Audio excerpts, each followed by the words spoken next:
Can you hear me now?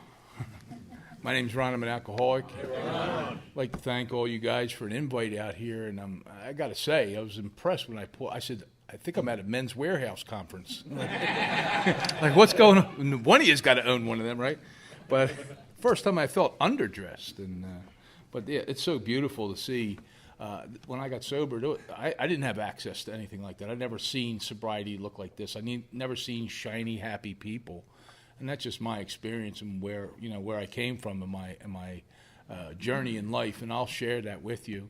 My story is the same as everybody's story in here. Lots of pain, lots of suffering, and somehow God led me to AA against my will, and somehow somebody carried a message of hope and recovery to me, and I had just 1% of it, just a thought, maybe, just maybe, and I.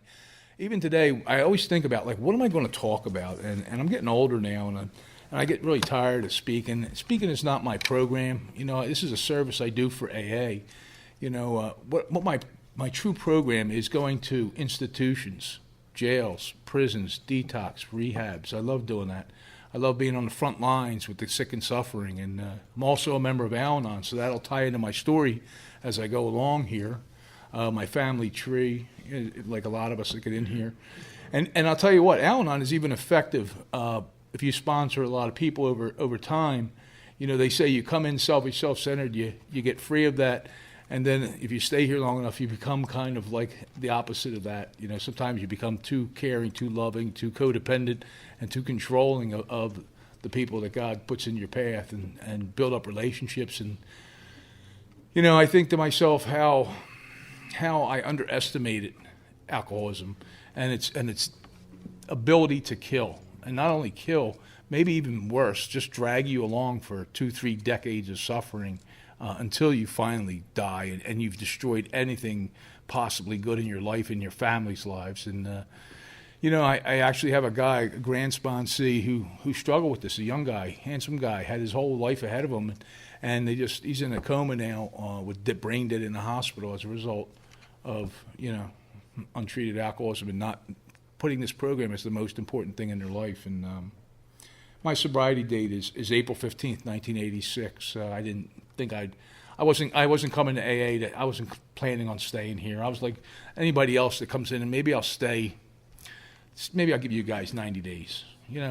90 days, maybe 120 days. But if I don't have a supermodel girlfriend, a Ferrari, and a gold bar, something good better happen, like in this 90 or 120, or I'm out of here, right? And none of that stuff did happen. But little by slowly, I started to get free of what we call the obsession and the negativity, and I started to get pulled in by the fellowship. And I come from an era where they mandated us to complete our 5th step before we left rehab, and that was instrumental in my life because it was a 28-day program, and they kept me for 45 days, and I heard so many 5th steps in there, and it was really like I got to see that I'm not unique, and that the things that had happened in my life, I had all these reasons why I was if you had my life, if you had my childhood, if you had my wife, if you had my job, you'd drink too. What God did to me, you would drink too. You know what I deserved. I was a victim walking in Alcoholics Anonymous. I honestly felt like that. And when I sat in those meetings and I would hear these people doing their 5th steps, I would actually get a different point of view of my life. I'd see myself in them, and I could see that, wow, I just was on a guy I sponsored on the phone. It's funny, and I said, listen, I want you to, if you don't remember anything, I want you to remember this little line I'm going to tell you. Suck it up, Buttercup. And I mean that jokingly because, and I said, in life on life's terms, it's going to be challenging, right? I need this relationship with this higher power in order to live and have what I call contented sobriety, to be undisturbed in life, to be happy, joyous, and free every single day, which I thought was impossible. And coming in here and seeing all these shiny, cleaned up people, I mean, this is beautiful. And it's even hard to believe, like, when a new person comes in and I look through my eyes and I see, like, no, you couldn't be like me. No, you couldn't have had, and I'll give you some of those war stories. It doesn't make me an alcoholic, but I'll describe how low of a bottom and how far I was able to travel and still not see that alcohol was my problem. I was completely blind. And so just to sum it up how I, and I'll give you more of the story, but I always like to give you this picture. In 1986, so I'm a high school dropout. I have learning disabilities. I'm a convicted felon. I have warrants out for my arrest. I haven't had a driver's license for 3 years. All kinds of financial problems because of illegal things I was doing, and because I just couldn't hold a job and keep a job, and I did whatever it takes to keep going and keep drinking, right? And that was, I had been shot, I'd been straitjacketed in a mental institute. I mean, you name it, all these things. None of that makes me an alcoholic. But even as all this was happening, I couldn't tie that to my alcohol. See, alcohol, what I come to find out is alcohol has never been my problem. Like, that's shocking to find out if that's the first time you ever heard that. Like, alcohol, maybe some of them substances I was putting in, maybe they were the alcohol enhancers I was adding, maybe they were the problem, right? And I come into Alcoholics Anonymous, like, no, Ron, you don't have an alcohol problem, you got a sobriety problem. Because I would be separated behind bars, and that's what I bring when I love talking to the guys when I go to prisons, and I say, I know what your triggers are, because they're my triggers. And not that there is such a thing as triggers, but in my mind, that's how they view it. And I'm trying to talk to them on their level. And I said, your triggers are the same as mine. And I was facing 5 years in jail, and I said, listen, I'll do anything to get out of here. I begged, borrowed, plead, called my family, my wife, and they put together a lot of money and got me a good lawyer, and they got me a deal. I didn't have to do that 5 years, but they wanted 2 urines a month. I'm not an idiot. I'll take that deal. Yeah, I will. I'm like, that's a golden parachute. I'll take it. I take that deal, and I'll tell you what happens. As soon as the guard goes like this and that door goes clink and the door opens, my keen alcoholic mind says, 14 days to that first urine. 2 beers. All right, 3 at the most, 4. That's it. But none of the hard stuff. I'm not touching any liquor. I'm not going to touch anything else because I can't. And see, I think I have the power of choice and control. And I would come out and I would take those 2 beers, and the effect would start. And I get to that 3rd beer, and all of a sudden, there would be a psychic change. This is a free country. They can't tell me that I can't drink. I'll see them all in hell. Like, all of a sudden, that's the shift. Like I can't. They're taking away my freedoms. Like this is an injustice. And boom. And I'd wind up back behind bars. How'd I get here again? I just made that deal. And I said I was not going to pick that drink up. So self-delusion and self-deception, like, I'm going to con myself. I'm going to say I'm going to control and enjoy it, even when I know it's injurious, like our book talks about. Like, I cannot take this drink, but this time's going to be different because I have consequences. Oh, I don't want to lose my wife. I don't want to lose my kids. I don't want to lose my job or my house, right? And it sounds like I'm not going to overshoot the mark, but I don't have power, choice, and control over that. Once I take that first drink, I'm done. And it always looks like I changed my mind. Like, that was a bad idea. The first few rehabs I went to, believe me, the first one I went to, that was really a joke.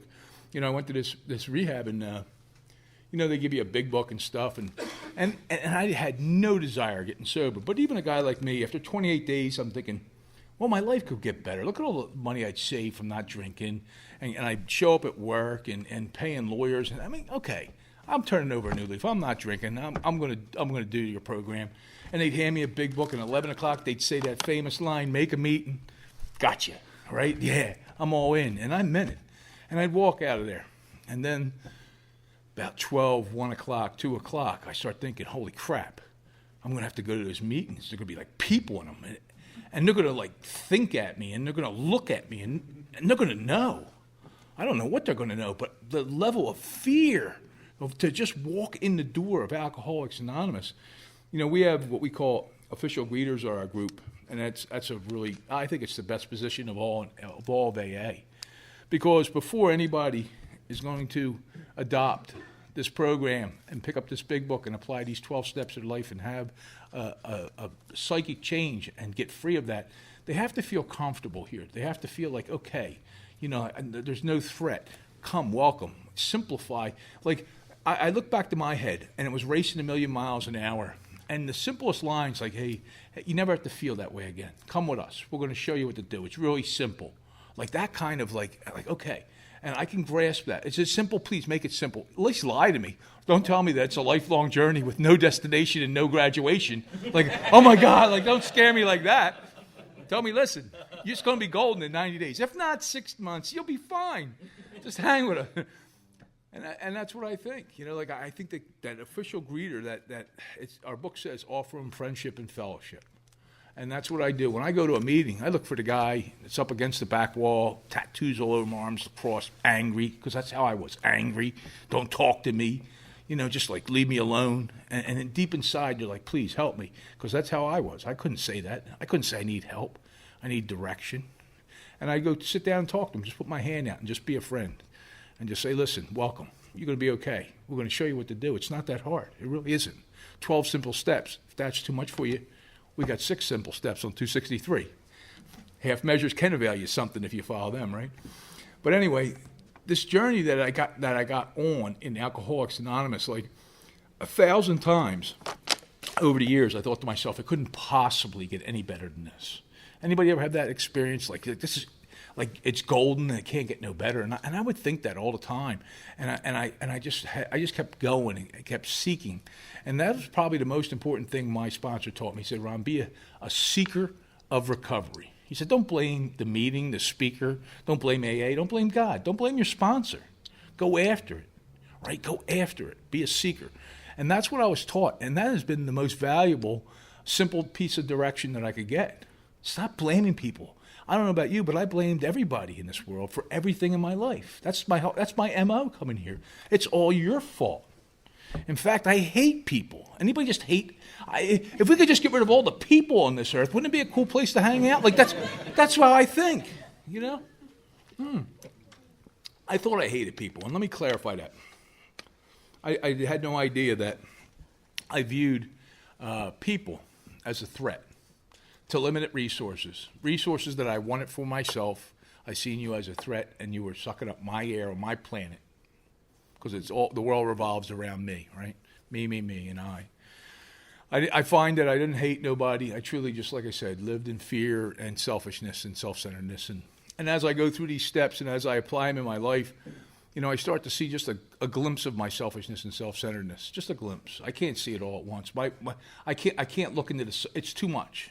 You know, this whole program, I do a little nightly Zoom with some sponsees, grand sponsees. We meet up like 9 o'clock, 6 days a week.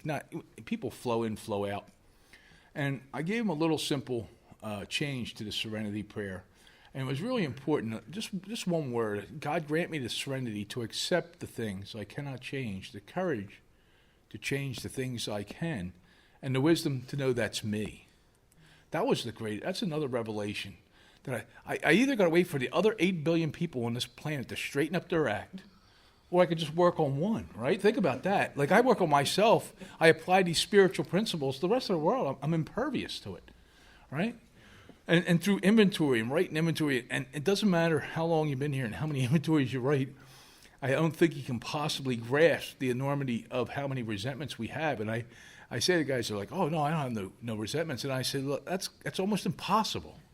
I said, well, if you really want to do a thorough 4-step, do yourself a favor. Write down everything that you see wrong in the world. Because technically that's a resentment. I'm playing God. It says we got to stop playing God. And that's the only way that I could get to this place called freedom and have peace and serenity is to be free. And there's a saying, I love it. It sums it up pretty simple for me. It says, everything will be okay as soon as I'm okay with everything. And that's the only time I'll be okay. So that's my goal. How does Ron get okay with everything in this world? Without a higher power, it's not happening. I don't know about you guys, but I couldn't do it on my own power. I really couldn't. I got many things, even life on life's terms, and children that are in this program. I got a son right now in a treatment center. I got a sister just got out of a treatment center that's in a halfway house. And nothing gets you closer to God than your loved ones suffering from alcoholism and you're powerless over it. I don't know. That and facing your own mortality. And on paper, if I came in here with a list of my life, you'd be like, wow, Ron, you shouldn't be enjoying life. But every day I wake up, it's Christmas, New Year's, and my birthday, despite whatever's going on externally. And that's amazing. Like I got congestive heart failure. I only got 20% of my heart. I got a pacemaker defibrillator built in my chest. 3 years ago, I lost 85% of the motor skills of my right hand. Went through 5 surgeries and a nerve graft, and it wasn't successful. I'm a tennis player also. I blew my shoulder out just about a little under 2 years ago. Just had a shoulder replacement 2/22/22. It was actually my second one. They almost killed me the first time. I mean, these are things, and I'm rehabbing from all these things. But yet I played tennis 3 times last week. I got a loving wife. We've been married for 39 years. She's sober 37 years. I got a brother-in-law sober 39 or 40 years now. I got a brother that had been sober 7 years and had picked up a drink, and for 12 years fought to get back here. And about 6.5 years ago, he woke up at home with his wife and kids at home, went down his basement at 5:30 in the morning, hung himself, and took his life. I mean, that's why I do AA. Like, I didn't, like, my life depends on it, but not only that, as if your life and my family's life depend on it, because it does. And I thought this was a joke. The first clubhouse I ever wandered into was a place called Life or Death, and I remember the name, Life or Death. I'm like, you guys are a little, eccentric, a little, like, life or death. Come on, like, I actually believe that. Like, I'm like, it is life or death, and that's the sad reality of it. And like we always hear, even in the meetings, like to drink is to die or something like that. And you can't. I'm a suicide survivor. On top of that, you can't scare me with death. I want to die every day. Anybody like that? Anybody wake up like, I'm like, no, please kill me now. In fact, I got so much fear about dying. Kill me now. The suspense is killing me, right? Like, you ever? Are you guys like that? Like, I can't take it no more. I'm tired of worrying about dying. Kill me now. Yeah, but to get back on that, just being so, you can't threaten me with that. But what you can threaten me, and what they really painted to me, they said, Ron, no, you're probably one of those guys that picks up a drink and for another 10, 20, 30 years just suffers continually, just like the day or week before you came into AA. Maybe that, and then you might die if you're lucky, And that you got my attention on, because that's my MO. I mean, like, somehow I'm like my wife always kids me about my 9 lives. She's like, you're on your 39 lives. I'm like, whatever. And I truly understand that in every area of my life. And in 2014, when I had my heart attack, I could share this experience because it was so powerful. Nothing like I said, nothing like facing your own mortality. But I remember going to the Doylestown Hospital. My wife comes with me. And the first doctor comes over, he looks at me, and then he gets a second doctor. And you know how they start to get nervous, and then there's 3 doctors frantically running around like a stat situation. And then my wife gets nervous. And then what happens next? I start to get nervous. I'm like, holy crap, this is it. I'm coming, Elizabeth. No, you guys old enough to remember that? That's so funny. No, but I'm like, this is it. And I said to him, I'm like, oh, and the fear started to set in. And I said, listen, you got to give me 5 minutes alone in this room. I don't care what happens. Just leave me in the room. Just get out of this room for 5 minutes. And they looked at me, and I said, look, I don't care. Just leave. And they walked out. And I took a minute, and I went to God, and I said, you know what, God, you've given me a life second to none. And if this is it, if this is my time, I'm okay with it. And if it's not, if I walk out of here, you have more work for me to do. And when I tell you, just like that, a sense of calm came over me. I knew I was going to be okay whether I walked out or not. See, that's what God in a relationship with a higher power in my life does. I don't ask him to fix my heart. I don't ask him to give me stuff. I don't ask him for the winning lottery ticket lately. No. No, I don't ask for things. I ask for the strength and the courage to be able to live in reality and accept it. And I always say that I always like visual analogies when I'm explaining this. And the vision is, everybody's seen that movie, The Titanic, when it's sinking, right? Remember? And the people are running around and they're all frantic, but the band's calm, playing it. They all share the same fate. They're going to the icy bottom. Which one do you want to be? Do you want to be the one running around, or do you want to be the one that's calmly going and accepting that reality? And that's where this relationship with a higher power plays a part in my life. And that's been instrumental, and something that I thought for sure when I walked through the doors of Alcoholics Anonymous, well, I don't need a couple of them other steps. They're kind of like higher power and God. I don't know about you guys, but I didn't have I hate to say a good relationship with, my parents tried really, really hard. I was born in Philly. They sent me to a Catholic school. Nothing, I just didn't get it. I'm like, I don't get it. Stained glass windows, robes, smoke. I'm like, I don't get it. I didn't. And, excuse me, before I even picked up a drink, I had an eating disorder. So I'm in the 5th grade. My parents say to me, we're going to put you on a diet. I'm thinking, are you kidding me? Like, a diet? Like what? Well, you got to lose weight. I'm thinking, oh my God, I can't believe they're doing this to me. And I go to school that day, and I'm just like, ugh. And I'm walking down the hallway. There's a key to the door. I just take the key to the door. I don't know why I did it. Turned out to be the master key to that school. And for the next 2 years, I systematically robbed the mission money, recess money, and anything I could for my first drink or drug of choice, whatever you want to call it, which was Big Mac, French fries, vanilla milkshake, and candy. So I'm one of the only guys in Philadelphia that ever went on a diet and put on weight. Years later, I'd be speaking at some conference, and I remember this, I hate to use the word, real African guy, like from Africa. I mean, he's still, with that. And I said, dude, I think I owe you an amends. I think I might have ate your mission money. Like, and I remember thinking to myself, like, like starving kids in Africa? Like, are you kidding me? I'm a starving kid in Philadelphia. This takes precedence over everything. Like really, and so our book says selfish and self-centered, check. Spirituality, check. I didn't care. I didn't care. I'm like, well, whatever. And that's without a drink. So you imagine, once I put that drink, I love my friend says, man, I wish I would have found Alcoholics Anonymous before I sold all the copper tubing out of my house. Like, I understand that. He's hilarious. Isn't that the truth, though?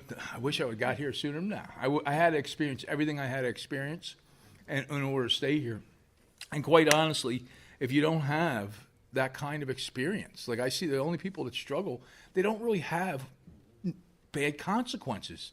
I mean, their life is unmanageable, and alcoholism is a major problem. They're having but they still keep their wife. They still keep their job. They got a nice big cushy house and big fancy car. It's hard to surrender. It's hard. And we buried a lot of them. And, I really had to get stupid when I came in here. And I remember the old guys used to say things like, Ron, we buried a lot of geniuses in AA, but we haven't buried one moron. And I'd be like, oh, okay. I was like, that's kind of insulting, but I'll take it. You couldn't insult me. I was at the lowest part of my life, That was another thing, too. He says, I'm like, I'm hopeless. There's no way this is ever going to work out. And I'm at the lowest part of my life. He's like, really? He said, I got good news for you. So what's that? He says, only one direction it can go from here is up. And I'm thinking, he's right? If you're at the lowest part of your drinking career, the only way, you come in here, it's got to improve. It just has to. There's no other way other than death, right? That's the only way to get any lower. And so if I don't have consequences, I'm going to drink until I have enough consequences. And then hopefully, even then, that's still not a motivator for me to surrender and put 12 steps and make God and AA the most important thing in my life. Like, think about that. You've got to really be under a lot of pain and suffering to surrender yourself. And through a series of surrenders, right? I thought, I always say, like, I'm all in. Like, the first experience to AA, you're all in, yeah, I'm all in. And what did that look like? 18% crash, burn, fail. This time, I'm all in. What's that look like? 24% crash, burn, fail. Okay, this time I'm all in. Like, I keep adding up till I get to a point. Hopefully I don't die. And I'm like, whatever you want me to do. That's an amazing, just say, get a sponsor. Oh, say okay. Like, how hard is that? Like, what do you want me to do? Right? And, we always say things in AA, and they mean well, too, and they're really important. Meeting makers make it, okay? Yes, no, maybe so, whatever, however you want to slice it and dice it. But attendance at meeting for the right reason, okay? The commitment and discipline of coming to a meeting every day was vital in my recovery. First 5 years, I didn't miss a meeting. Not to say that the meetings were there, but I needed to be around sober people. I needed to be working for AA and God. And where else I could be effective? I don't know about you guys, but out in the world, nobody else wants me. They don't. They're like, Ron, you can't help me. You're a disaster. But the amazing thing is those stories, the things that are the lowest things and most painful things in my life, become my greatest assets working with other people. Especially the experience. I lost my mother as a teenager, right? I don't know about you guys, but I had already been an alcoholic. I was qualified 16 years old. That was no problem. But at 17 years old, my father gets diagnosed with cancer and given 3 months to live. And I'm taking him for chemotherapy. I got 2 brothers, 2 sisters, and I just remember thinking, like, man, my great-grandmother's alive, and she's like 89. I just thought everybody just lived to 100 and died. I didn't think about death. I just thought, like, that's just what happens, right? And I'm taking him, and I'm like, oh, my God, my whole world was rocked. At this point, I had already dropped out of school. I'm living in the basement. I'm working. Life is good. I drink, party, and work and sleep and whatever I do, and life was good until this happened. And then, like, the shock hit of that. And so while I'm taking him there, my mother's making dinner. She's 38 years old. She has a massive heart attack and dies from the stress. And with hindsight, though, she also struggled with her weight. And they had miracle cures back in the 60s. They were called diet pills, Black Beauty, Yellow Jackets, all those things for the older heads. But they were miracle cures that people believed in, and doctors gave them. And they would just, like, actually kill people without even knowing it. And my mother was a casualty of that. But the point why I bring that up is that I became so disillusioned with life, okay? And the pain was so great. I was a mama's boy. Every morning I get up and have cigarettes and coffee with my mom, to start the day with that. It was like, that's just my life. And that was just like, I was like, I didn't want to live anymore. I was like, if this is what life is, if this is what you got for me, like, why would I want to live? This is torturous. And I didn't have the tools, and I didn't have any way to get free of that. And I just remember, and even my father, when I was at the funeral, I couldn't stop crying. I couldn't. And he, like, took me in the back room. He's like, like, suck it up, Buttercup. Like, they didn't say that, but he's like, pull it together. And I just couldn't. I was just so devastated and broken and lost. And if you've ever experienced that, then you know what I'm talking about. And without a relationship with God, how am I going to get out of that? How am I going to get free of that, right? That victim mentality. So at this point, a God I didn't believe in, was my number one resentment. That's really what it was. I was blocked off from the source at the source, right? Think of that. And so when I wrote that first inventory with my sponsor, and he said to me, he said, where's God on this inventory? I'm like, God? Like, you got to be kidding me, right? This is like putting the Easter bunny down or whatever, he's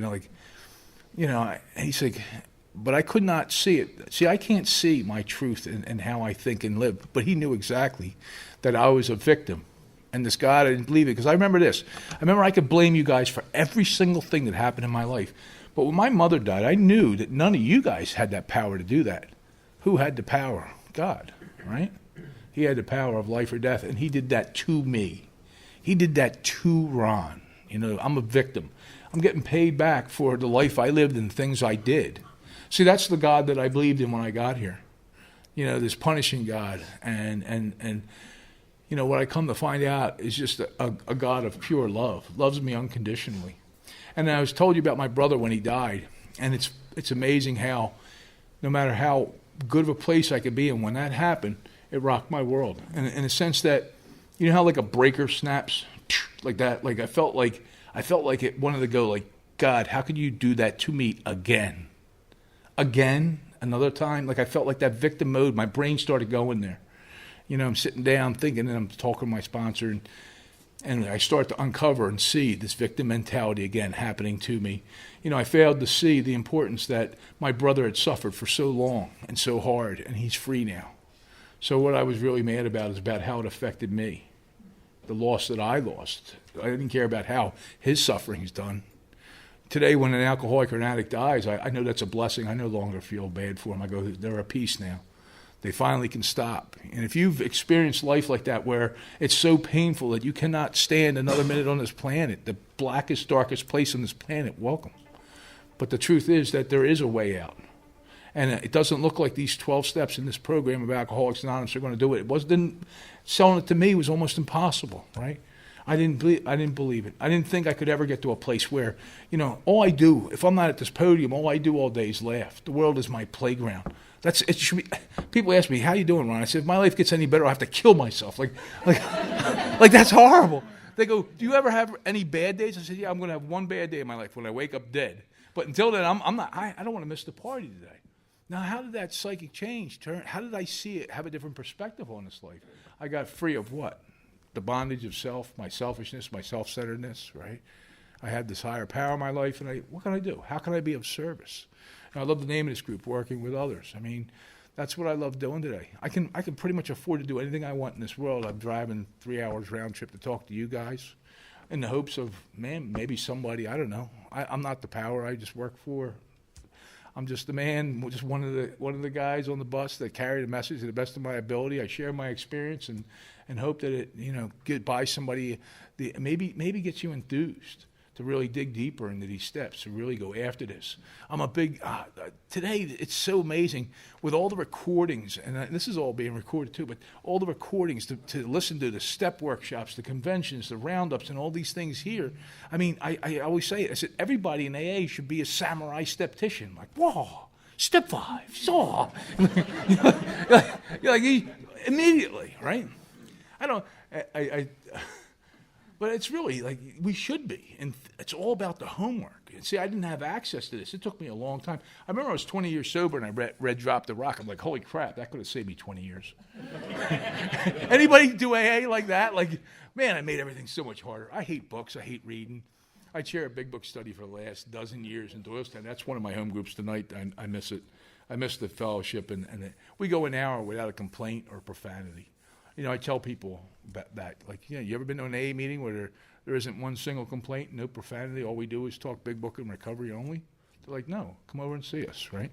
Because really, that's what this is about. And I can see this group is up on the, you guys are militant here. I mean, like, execute with military precision. I love this. It's a little too, like, I don't follow rules. I'm an alcoholic. This is the funniest thing with my wife. I said, there's black and there's white. And I said, but in the middle, there's this big gray section called Ronnie K. Gray. And everyth's like, and that's what I always want to, like, skate. I don't want to, like, somehow I always want to twist things, I'll deceive myself, I'll con myself into just about anything in this world. Self-deception and self-delusion, there's no defense against that. That's why when people say, think the drink through, it's not going to look like that, And I can sit here and tell you exactly what I've experienced over the last 36 years plus of alcohol, drugs never take a single person out of AA. What takes them out is their selfishness, 2 areas especially, sex and checks, overtime, relationship. And what happens is it looks good. You get busy. You've got a career, big paychecks, all this stuff, great relationships, maybe get married, you have kids. And I got to do this stuff. And that's all a great part of our lives and a big part of my life. But the point is that little by slowly, I start to get a little too busy. There's a great article was written I seen it many years ago in the 12-Step Gazette called Working the Steps in Reverse. You get a little too busy. I can't do that step work, that 12-step. I can't. Listen, let somebody else, let the new guy work on it. I'm a little busy over here. I'm going on vacation. Listen, I got to work on my tan, and my backhand's been literally lagging. And my golf game, it's been slacking. I'll find all these great reasons why I can't do AA. In fact, even tonight, I wish I could tell you, I get enthused to drive 3 hours round trip. My mind's like, Ron, why are you still doing this? Why, And I'm always like, every time I tell my wife, I said, it's always a tug of war. But I said, I don't know why I'm going there. But I guarantee you, every time I get home from any commitment in AA, I always know why. And I'll find out tonight. I don't know what it is or where. But something, somehow, will be like, that's why you came here. And you can't give me any kind of amount of money or any kind of monetary things to miss AA, because my soul and my heart need to be touched. I want to feel alive. I want to feel like my life has meaning and worth. And without AA, I can't have that. I can't. I wish I could stand in front of the mirror and give myself positive affirmations like, I love you. I love you. Kill yourself. I hate you. No. Like, you ever have those kind of conversations? Like, you want a positive affirmation. Say nice things. No. This is what I'm up against, me. And, I think such funny things in my head. And my wife, but it's like my life goal. My wife's like, she thinks I'm not funny. You get it. And my life goal is like, I say stuff, and every once in a while she give me like a little, it's like, I got you. She will do everything not to laugh at me.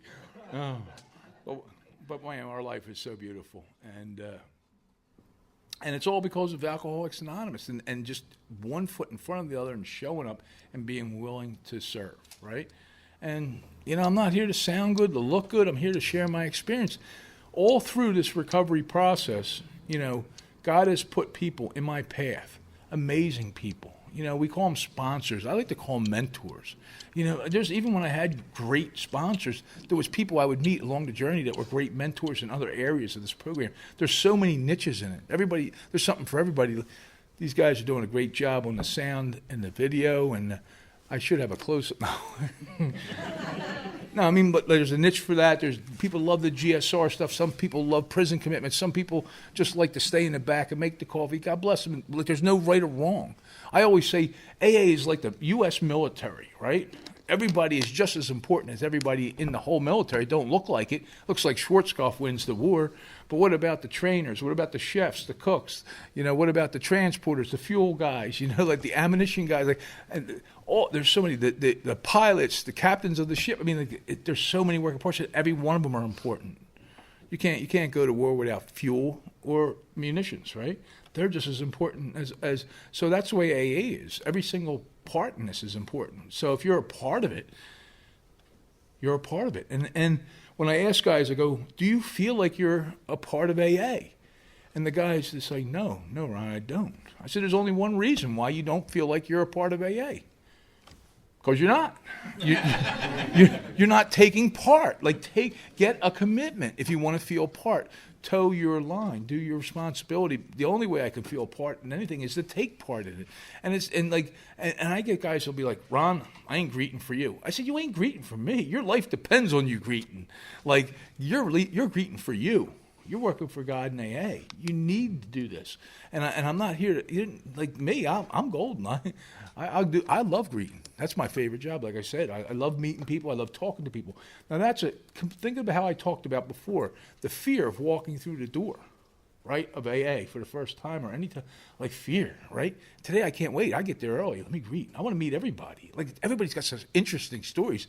Any one of you guys could be up here speaking. I guarantee you all got great stories. And I love to hear them all. I would love to sit there, and I'm really always look for how everybody's story is the same when you boil down all the outside stuff. Well, you drove a Chevy, you drove a Ford, you went to Harvard, I went to Yale, different, whatever that looks. But it's always talks about in Bill's story. I read Bill's story, and it was like the first time I read it, I'm like, this is the worst, most horrible, painful thing I've ever heard. I couldn't relate to anything in it, right? Anything, and except for this one line where he says, alcohol ceased to be a luxury, it became a necessity. Wow, that's me, right? It was all fun and games. I loved it, man. In fact, when I walk through Alcoholics Anonymous and I'm looking around and I'm thinking, no, you guys are not like me. None of you are like me. I'll tell you why. Who would want to be sober on purpose? There's something wrong with you people. No, I want to wait. Listen, AA we should stay sober Monday to Friday. We party hardy on the weekends. And then I would, that'd be easy. Think of that, right? I said, I told the guys, we laugh so much. I told the guys, we could put Alcoholics Anonymous out of business. We're going to start a fellowship or a program. It's called Just for Tomorrow, and we're going to serve beer at the meetings today. And tomorrow, they'll all come. But that's, yeah. Anyway, just for tomorrow. But yeah, that's so. In my life, I remember, many of things. There's so many areas I could talk about the alcoholism and how I was an alcoholic. But I always like to talk more about the recovery part and the journey of that, and just being willing to go into any and all lens. Just being immersed in it. Actually, fearful and a healthy fear. Because I knew I wasn't going to stay sober. I know I couldn't stay sober. I knew that. That was my MO. I had learned that by then. I knew I was powerless. And I just assigned myself, okay, I'm just going to drink myself to death. And I was okay with that. I really was. In fact, when they offered me sobriety, think about that. They're offering an alcoholic like me sobriety. I'm like, what? What? Nothing? Absolutely no pills, no drugs, nothing, absolute abstinence? Yeah, we're not going to drink for one day. Wait, listen to me. I wake up every day sober, and I do everything in my power not to be. You guys want me to live like that? I can't live like that. I can't. My alcoholic mind can never conceive of contented sobriety. When you say to me, you're going to be happy, joyous, and free, and you're not going to want to drink, and the world is going to be your playground, I'm like, yeah. I was going to kill myself before I talked to you. Now I want to kill myself even faster. Please, somebody take. This is the mindset. But it's when somebody shares their story and they've been where I've been and they tell their story of how empty, right? How lost, how hopeless they were. And that's been my experience. So hopeless. I've been to such a black place that like, the words I can't even describe it. And if you've been there and you've been free of that, that's your responsibility to carry that to the sick and suffering. You know, I actually had a lunch with the president of suicide prevention.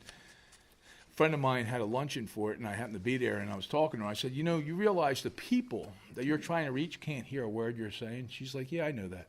I said, just want to let you know that. Like, you can't. Like, because I think I'm different, and I have unique problems that's different than everybody else's. I can't see that there's a solution to my problem because I am the best mind. This is my mind, my life. If I can't figure it out, you sure ain't going to figure it out. I've tried everything, right? And I got to lose faith in that mind, and I got to hear your story. And some of the guys that I sponsor are serious, serious physical. I don't want to talk about certain things that are personal, not that they're not, everybody knows about it, but have gone to those lengths of just like to get off this planet. And if you're one of those people that they couldn't find a solution and was that hopeless and you're here tonight, there is a solution, right? So as I apply those 12 steps, as I follow those directions in my life, little by slowly, I start to get the joy of living in my life. So the thing that I'll never figure out in Alcoholics Anonymous on my own, and this is because, I hold myself in high esteem of myself. I can figure this out, right? There's absolutely nothing to get in Alcoholics Anonymous. The only thing we got to give each other is alcoholism. Think about that. The getting's in the giving. I got to give to get. Like I'm never going to figure. A selfish, self-centered person like me never is going to figure out that I have to give to get. And if I'm not giving anything, I'm not getting anything. I'm just doing time. Anybody, I love when I had a guy ask me to sponsor me. He comes over to my house. We sit down at the kitchen table. I said, okay, dude. I said, how long you sober? He's like 187 days. I was like, oh, you need a drink. Like, yeah, that's untreated alcoholism. Like I can understand that. That was how I was. Like, I need 187. I don't count nothing. I just, I consider myself a free-ranging alcoholic. I just wandered earth free, working for God, have prayer, meditation, helping others as the most important thing in my life, and it's golden. Like I said, I wish I could tell you there's something. I'm just free. And I actually even thought of this too. I do a lot of thinking, as you can tell. It's a party in there. I thought to myself, okay, if I had 14 days to live. You can do this exercise yourself. If you had 14 days to live and you wanted to get the most out of life, and that's what I was thinking, I want to get the most out of it, what would I do? Think about that. And I thought about it, and I'm like, holy crap. There's nothing to do. Life is the gift. I just want to live that 14 days. And that's the problem. I always think it's going to be somewhere in the future that I'm going to get to enjoy and live. It's right now, the present moment. And freedom is the only way. And I, like I said, facing my own mortality gave me a different view on life. Every day I get up, like I said, it is truly a blessing. I'm still alive. When I was getting the surgery on this hand here, we're driving down there, and this is like, I'm going to say, 6 years after my heart attack, and my wife says, "Oh, I'll go with you." I'm like, "Okay, whatever." It's never good, but anyway, she means well, and she's like, she talked about 2014. She brought up that pacemaker defibrillator. She's like, you remember the doctor said he's going to try and get you another 2 years? It's been 5. I'm like, thank you. Like I don't think about things like that. I just live in the present moment. And so that's really important to recognize is that, am I living in fear? Okay, again, I'll do time on planet Earth if I'm living in fear. If I'm living in resentment, I'm going to be restless, irritable, and discontent, and I will not be able to come out and play. So another simple inventory, I always like to give simple inventories because we have directions in our book, and we can follow them. But sometimes it's very simple. You can check, shoot from the hip while you're out in the day. My ability to laugh all day is directly connected and correlated to my freedom. okay? My freedom of fear and freedom of resentment. And if I'm free, the world's my playground and everything's funny. And if I'm not, nothing's funny. And I can't enjoy life. And so that's what we're talking about when we talk about the joy of living. Is the world your playground? You know, I just watched a movie last night with my wife, The Grapes of Wrath. You ever watch that? Classic movie, classic book I had to read in school. I think I actually read that one. But I watched the movie again, and I've seen it many times. It's a very powerful movie in like 1930, before they had welfare and how people were starving and they just couldn't get food or anything, and they died of starvation, and how hard life was. And I'm comparing that to our lives today, and I'm like in the kitchen with like all this food and like 2 refrigerators. I'm like, oh my God. Like we are so blessed, yet who sees that? Who has that gratitude? Because gratitude is the key. You know, where am I either selfish, I don't have enough. I'm usually looking at what I don't have. Instead of, if I have gratitude for what I do have, and sometimes it's just, hey, I'm free, I'm alive. I'm not dead today. That's a gift. And it's a thing not to be taken lightly, because each and every one of us, I can guarantee with 100% accuracy, will be dead one day. And each one of the people that we love and hold dear in our lives will be dead one day. I don't want to waste a minute. I don't want to waste a minute of them. I got grandkids today. We get to babysit them, you know, Monday and Tuesday. It's really, it's so funny. I'm a far better grandfather than I was a father, probably. You know, that's what my father always used to say. You should get 2 lives. One life you live with in practice, and then one life you get to live for real. And I think that's what we get in Alcoholics Anonymous.